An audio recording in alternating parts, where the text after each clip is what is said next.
কোনো জনতাকে মারমুখী করে তুললে সে যদি লক্ষ্যভ্রষ্ট হয় তো আরেকটি লক্ষ্য সে বেছে নেবেই। শক্তিটার খরচ হওয়া চাইতো।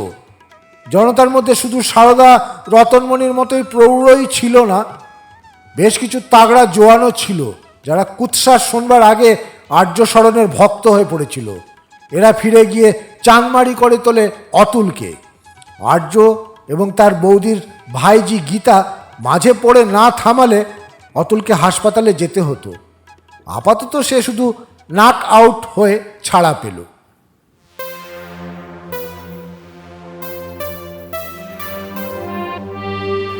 নমস্কার বন্ধুরা, গল্পের ঢেউয়ে ঢেউয়ে আপনাকে স্বাগত। গল্পের ঢেউয়ে ঢেউয়ে আজকের গল্প পড়ব অতুলের প্রতিদ্বন্দ্বী। লেখক নরেন্দ্রনাথ মিত্র। গল্প পাঠে আমি সাগর লাহিড়ী।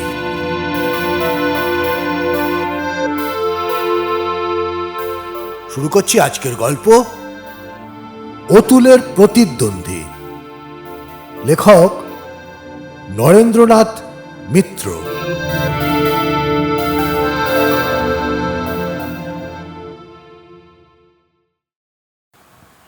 অতুল নিজেকে গুঁই বলে না, ইংরেজি বানান অনুযায়ী বলে গুইন।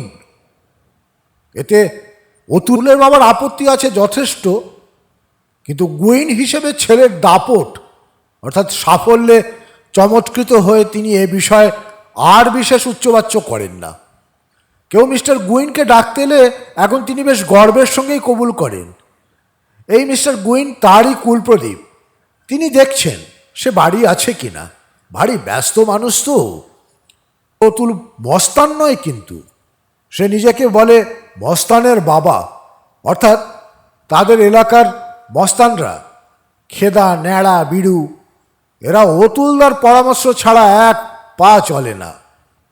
খেদা ন্যাড়াদের কবজায় রেখে অতুল পুরো এলাকাটাকেই কবজায় রেখেছে বলা চলে। এই প্রতিপত্তি অবশ্যই একদিনে হয়নি, এমনি এমনিও হয়নি। প্রথমত অতুলের শরীর স্বাস্থ্য ঠিক যে তুলনায় দশাশই, ঠিক সেই তুলনায় মোলায়েম তার গলার স্বর এবং আচার ব্যবহার। যে পাবলিক রিলেশনস প্রতিভা তার বাপ ঠাকুরদা খদ্দের চড়াতে চড়াতে বহু জেনারেশন ধরে আয়ত্ত করেছেন, সেই দুর্লভ জনসংযোগ ক্ষমতা একরকম জন্মসূত্রেই তার হাতের আমলকি। অতি কৈশোর থেকে সে প্রথমে তার পাড়ার, তারপর তাদের এলাকার, তারপরে আরও বৃহৎ এলাকার যাবতীয় ঝগড়া কাজিয়া মেটানো ইত্যাদি অভিভাবকগিরি করে এসেছে অত্যন্ত সফলভাবে। প্রথম প্রথম পাড়ার বড়রা তাকে জ্যাঠা ছেলে বিশেষণে বিশেষিত করত। পরে ঠিক তারাই বলতে আরম্ভ করেন, অতুল বড় বিচক্ষণ ছেলে। তাদের কারো ছেলে ঘোতন, কারো নাতি ট্যাপা, কারো মেয়ে বুচি। এদের কেসগুলো অতুল সমুদয় জট ছাড়িয়ে একেবারে পরিষ্কার পরিচ্ছন্ন করে দিত। সুতরাং প্রতিপত্তি অতুলের হবে না তো কি সুবিকাশ সরখেলের হবে? এর ওপরে অতুলের একটা সাংস্কৃতিক অ্যাঙ্গেল আছে। সে সায়েন্স গ্র্যাজুয়েট তো বটেই, উপরন্তু গান করতে পারে, বক্তৃতা করতে পারে, এমনকি কলমের জোরও তার আছে। বিশাল কালী পুজো এবং সরস্বতী পুজো হয় তাদের পাড়ায়। দুটি পুজোরই জাঁকজমক এবং পরবর্তী সংস্কৃতি উৎসব সূচি আপনার আমার চোখ টেরা করে দেওয়ার মতো।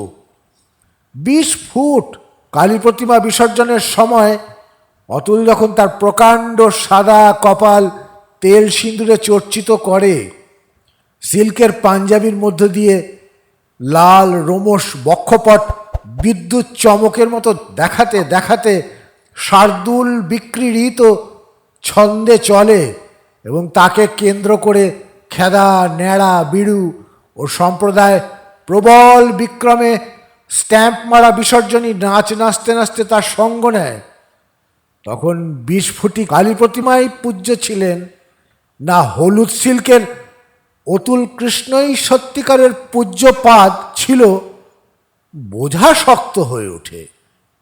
তবে কোনো মানুষের পক্ষেই সব মানুষের মন রাখা সম্ভব নয়। জনপ্রিয়তার ৩২ পার্টি হো হো হাসির মাঝে মধ্যে দু একটা ফোকলা দাঁতের ফাঁকি থেকেই যায়।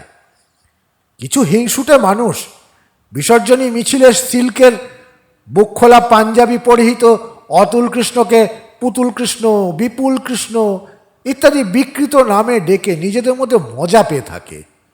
কিন্তু বেশিরভাগ ঝুল বারান্দা থেকেই সদ্য বয়ঃপ্রাপ্ত নারী জনতা, বাপ মা জ্যাঠা কাকাদের চোখ এড়িয়ে অতুলদার এই উদ্দণ্ড নৃত্যপট শ্রী চৈতন্য রূপ বা প্রভুপাদ রূপ দেখে পুলকিত হয়ে ওঠে। এই সময়টায় জেগে এবং ঘুমিয়ে তারা কত রকম স্বপ্ন দেখে, সেসব কিশোরী তরুণী স্বপ্নের গোপনীয় ডিটেলের মধ্যে আমাদের না যাওয়াই ভালো। সাংস্কৃতিক অনুষ্ঠান বা জলসার সময় ঘোষক বা ঘোষিকা বম্বে ফেম থাকে, জনপ্রিয়তম লোকসঙ্গীত গায়ক থাকে, নেচে নেচে গান গাওয়া বিখ্যাত গায়িকা, সুন্দরী আবৃত্তি শিল্পী, সুকণ্ঠ শ্রুতিনাট্য নট ইত্যাদি যথেষ্ট পরিমাণে আমদানি হয়।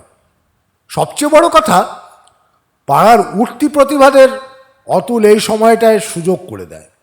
সুচন্দ্রার স্যান্নাল যে অবিকল আশা ভোসলেকে নকল করতে পারে, ট্যাপা ওরফে অরুময়কে যে কুমার অরু নাম দিয়ে অনায়াসে নাম করা আধুনিক গাইয়েদের পাশে দাঁড় করিয়ে দেওয়া যেতে পারে, ছোট্ট জ্ঞানী যে জাত বাউলদের মতো নাচতে এবং গাইতে পারে, এসব অতুল কৃষ্ণরই আবিষ্কার। সুচন্দ্রা সিনেমায় চান্স পেল বলে জ্ঞানী তো সেই কবেই চিচিং ফাঁকে ঢুকে বসে আছে। কুমার অরু তরুণদের জন্যে শিগগিরই অডিশন দেবে। এই মরশুমটাতে তার প্রেমও হয়। পাড়ায় কিশোরী তরুণীরা পুজোয় বাবার বোনাস ভাঙানো মহার্ঘতম শাড়িটি পরে রঙে চঙে সুন্দরতম হয়ে ওঠার চেষ্টা করে। তারপর পরম অবহেলায় আয়রন করা চুল দুলিয়ে, পিন করা আঁচল উড়িয়ে অতুলদা, ন্যাড়াদা, বিরুদাদের ঝাপটা দিয়ে দিয়ে চলে যায়। মতামতের আদান প্রদান হয়, জলসার নানা কাজের ভার পায় এরা। আর্টিস্টদের মনোরঞ্জন, খাবার দাবার এগিয়ে দেওয়া, অটোগ্রাফের খাতা দফায় দফায় সই করানো, পেল্লায় দায়িত্ব সেসব। এবং এইসব চলতে চলতে আঙুলে আঙুলে ঠেকে, কাঁধে কাঁধ, শাড়ির আঁচল খসে কোমরের রুমাল থেকে উৎকট সুগন্ধ বার হতে থাকে। পাট ভাঙা কাগজের পোশাকের মতো কড়কড়ে পাজামা পাঞ্জাবি, পেখম ধরা ঘাড়ে কেয়ারি চুল, দু আঙুলের ফাঁকে পৌরুষ ব্যঞ্জক সিগারেট। অতুলদা তখন আর চোখে কার দিকে চাইল রে? রূপার দিকে? ধ্যাৎ, ও তো সোমালির দিকে। টিঙ্কু কিছু বলছে না, মুখ টিপে টিপে হাসছে। সে একমাত্র সেই জানে অতুলদা, ন্যাড়াদা ইত্যাদিরা কার দিকে চাইল, কার দিকে আর চাইবে। এমন ফিগার, এমন ঠোঁট, এমন কাজল পড়া চোখ আর এ শহরে দুটো আছে নাকি? টিঙ্কু আয়নায় নিজেকে যতই দেখে ততই নিজে নিজেই মস্ত হয়ে যায়। তাই বলে কি আর পাড়ার সব ছেলে মেয়েগুলির পাড়ার মধ্যেই বিলি ব্যবস্থা হয়ে যায়? তা হয় না, তা হবারও নয়। এসব হলো মরশুমি প্রেম। নতুন শীতের হাওয়ায় কারিকুরি। কার সঙ্গে বিয়ে হলো? না ন্যাড়া গুন্ডার সঙ্গে। মিসেস ন্যাড়া গুন্ডা।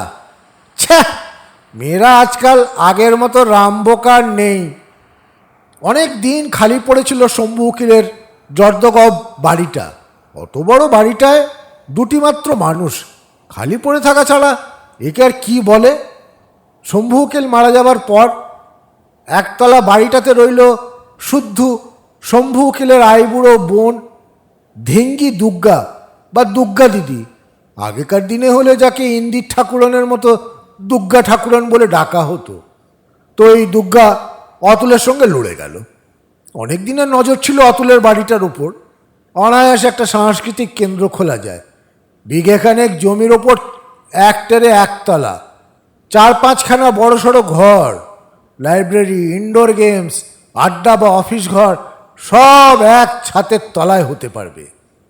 খোলা জমিটা সাফসুপ করে ব্যাডমিন্টন কোর্ট, ব্যায়ামগার, পাড়ার ছেলেমেয়েদের নিয়ে ড্রিল দরকার মতো জলসার আমোদ প্রমোদের ব্যবস্থা সবই এক জায়গায় হওয়ার সম্ভাবনা রয়েছে। কত সুবিধে বলো তো। শম্ভু উকিলের ক্যান্সারের যন্ত্রণা যতই বেড়ে ওঠে, অতুল কৃষ্ণদের হৃদয়ও ততই আশা উদ্বেল হয়ে উঠতে থাকে। ঠাকুর পুকুরে নিয়ে যাওয়া, শেষমেশ হিন্দু সৎকারের গাড়ি, ঠোঙাবর্তি খই পয়সা, সাদা পদ্মের হৃদ সবই ওরা করল। পাড়ায় বিরাট করে শোকসভা হলো, কন্ডোলেন্স। শম্ভু উকিল যে কত বড় মহামানব ছিলেন, শ্রী অরবিন্দ, বিবেকানন্দ, চিত্তরঞ্জনের মতো গুপ্তযোগী, দেশপ্রাণ, মহাপ্রাণ, সেসব কথা জ্বালাময়ী ভাষায় অতুল সবাইকে বুঝিয়ে দিল। অনেকেরই চোখে জল, কারোর রুমাল ভিজে সপসপ করছে, কেউ থাকতে না পেরে ফুঁপিয়ে কেঁদে ফেলছে। খালি দুর্গা মুখ বেঁকিয়ে পানের পিক ফেলে বললে, ঢং, বক্তিমে শুনে আর হেসে বাঁচি না। সুতরাং দুর্গার হাত থেকে শম্ভু উকিলের বাড়িটা চটপট উদ্ধার করা আর হয়ে উঠল না। শম্ভু উকিলকেও মরণোত্তর পল্লীরত্ন কি দানবীর উপাধি দেওয়া গেল না। দুর্গা রক্ষিত আবার আরেকটি কর্ম করলে, এক ঘর ভাড়াটে এনে বসালে। অতুল কত করে বোঝালে, আজকালকার দিনে সব আইন ভাড়াটেদের পক্ষে। ভাড়া বসানো আর খাল কেটে কুমির আনার মধ্যে কোনোই তফাৎ নেই। ওই ভাড়াটে দুর্গা দিদি শেষ পর্যন্ত ওঠাতে পারবে না। এই বাজারে লাখ লাখ টাকার জমি দুর্গা দিদির হাতছাড়া হয়ে যাবে। দুর্গা রক্ষিতের ওই এক কথা, তোদের গভ্রে যাওয়ার চেয়ে বরং ভাড়াটেতেই ঢিলুক, তোরা আমাকে দূর করে দিবি। ছুঁচ হয়ে ঢুকে ফাল হয়ে বেরুবি, তাসপিটে টাসাপিটে হল্লা করে নরক গুলজার করে তুলবি। তার চেয়ে ভদ্রলোক তার পুত পরিবার নিয়ে শান্তিতে থাকুক। নিজের ঠে নিজের মতো অকাল কুষ্মাণ্ডর দল, তোদের তাতে কি? দাদা নেই, আমার এখন নিজের খরচ খরচা নিজেরই চালাতে হবে, বুঝলি? যা এবার পালা। অতুল যাদের দাঁতে কাকড়ের মতো ফুটে থাকে, সন্দেহ নেই দুর্গারক্ষী তাদেরই একজন। ভাড়া তো হলো। ঝাঁকড়া চুল, মোটা চশমা পরা ধারালো চেহারার এক যুবক, তার পেছন পেছন মেরুদণ্ড সিধে এক বিনুনি করা এক রোগা যুবতী এবং দুটি প্রায় এক সাইজের ভারী ভুড়ি বাচ্চা এক টেম্পো মাল নিয়ে এসে নামল। 2-4 দিনের মধ্যেই শুনতে পাওয়া গেল, এ ভদ্রলোক যে সে নয়, উদীয়মান কবি আর্য শরণ ঘোষ। কবি আর্য ঘোষের আবার প্রধান বৈশিষ্ট্য, সে নাকি লড়াকু মানুষ। শুধু পদ্যই লেখে না, নানা রকম সমাজ সেবামূলক কাজকর্ম করে থাকে। যুবতীটি তার স্ত্রী নয়, বোন। আর্য ঘোষ আসবার কয়েক মাসের মধ্যেই শম্ভু উকিলের বাড়ির সংলগ্ন জমির চেহারা ফিরতে লাগলো। ওরা নাকি ফুল ভালোবাসে। মাথা ভর্তি ঝাঁকড়া ঝাঁকড়া চুল নিয়ে আর্য শরণ আর তার বোন যখন চুবড়ির মতো ডালিয়া আর চন্দ্রমল্লিকার দেখাশোনা করে, 5 রকমের জবা আর 7 রকমের গোলাপ গাছে সার দেয়, তখন কাছাকাছির ঝুল বারান্দায় উকি ঝুঁকি চলে। রূপা বলে, ফ্যানটা বল টিঙ্কু। টিঙ্কু বলে, কোনগুলো, ডালিয়া না ক্রিসেন্থেমাম না গ্ল্যাডিওলাস? রূপা মুচকি হেসে বলে, তোর মাথা। টিঙ্কু বলে, আই সি। দুজনেই দুজনকে বোঝার মজায় হাসতে হাসতে ভেতরে ঢুকে যায়।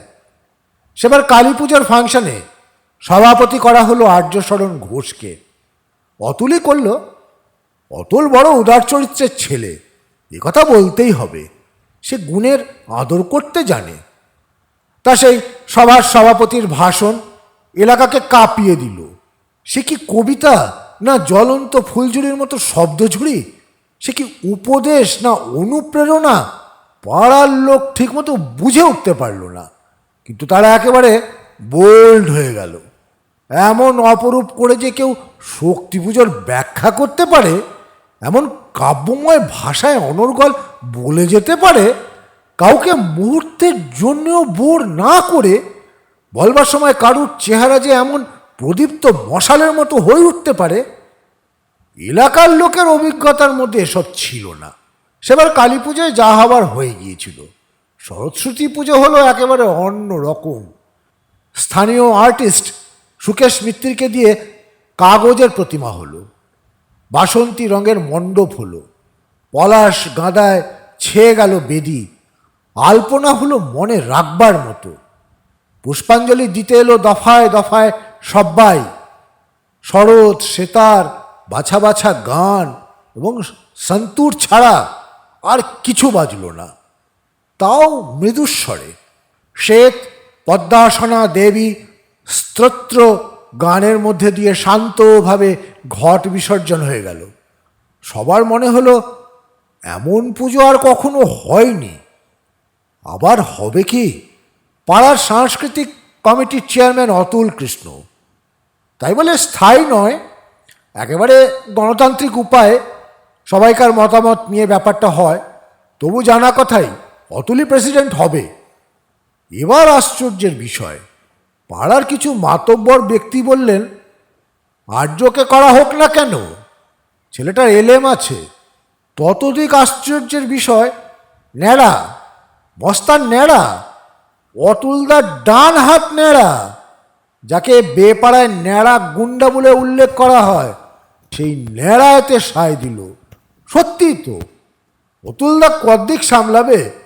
তবে হ্যাঁ, ঝামেলা পোহাতে হয় সেক্রেটারিকে। আর্যদা না হয় সেক্রেটারি হোক, অতুলদা যেমন প্রেসিডেন্ট ছিল প্রেসিডেন্ট থাক। সর্বসম্মতিক্রমে প্রস্তাবটি পাশ হয়ে গেল। ক্লাবের খাতা পত্তর, বিল বই, অডিট রিপোর্ট, সুভেনির এভরিথিং চলে গেল আর্য স্মরণের খপ্পরে। সমস্ত ঘটনাটার পর ন্যাড়াকে ডেকে রক্তচক্ষে অতুল বলল, এরপর ফের অতুলদা আজকে একটু মাল খাওয়াও বলিস, বলতে আসিস?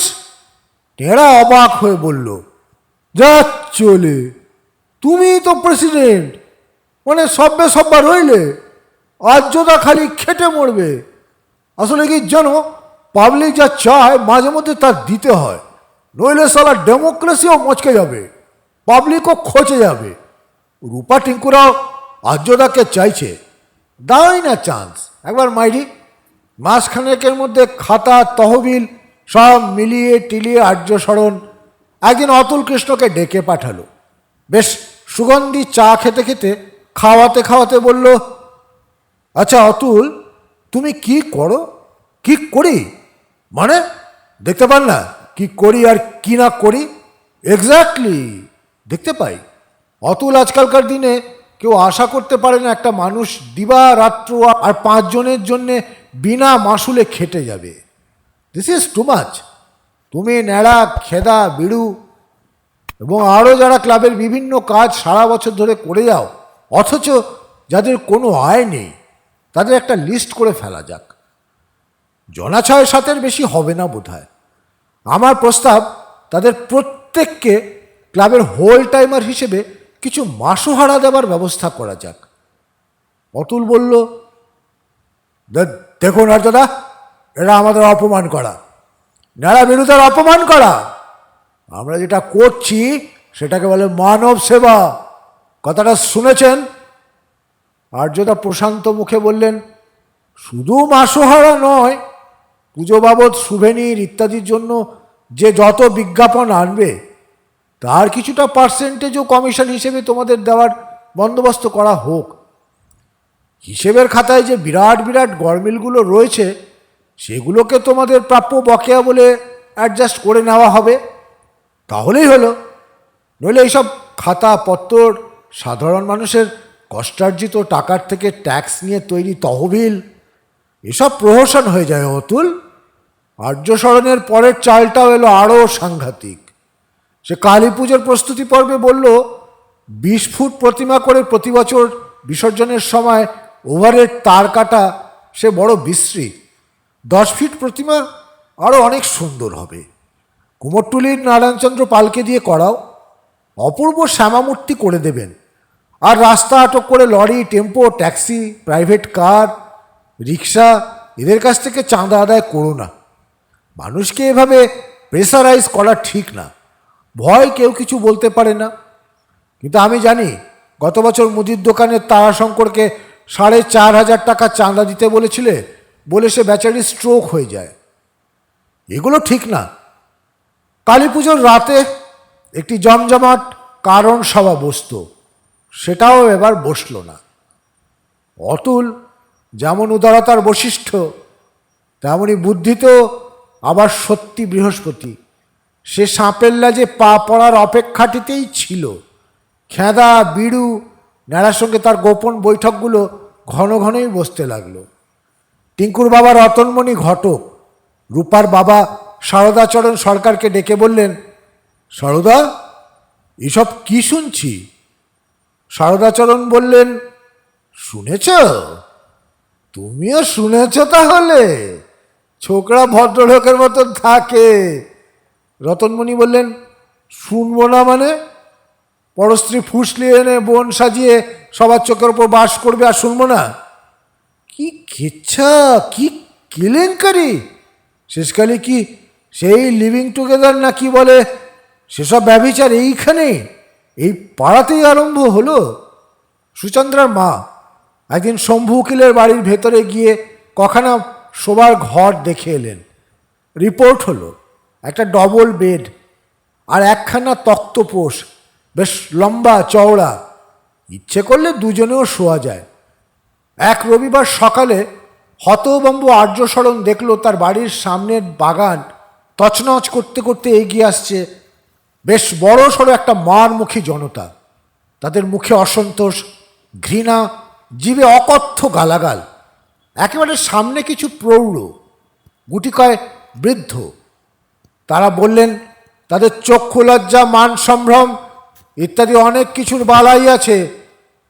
হঠকারিতা তারা প্রাণ গেলেও করতে পারেন না। তারা তাকে কিছুই বলবেন না, শুধু এই ভদ্রলোকের পাড়া ছেড়ে আর্যশরণ অন্যত্র উঠে যাক। যেসব জায়গায় এসব চলে যাক না সেখানে। 7 দিনের মধ্যে যদি না যায় তাহলে পরিণামের জন্য তারা দায়ী থাকবেন না। ছেলে পুলে নিয়ে ভদ্রপাড়ায় ঘর করেন কিনা সকলে? ছেলেদের এডুকেশন, মেয়েদের বিয়ে সবই তো তাদের ভাবতে হবে।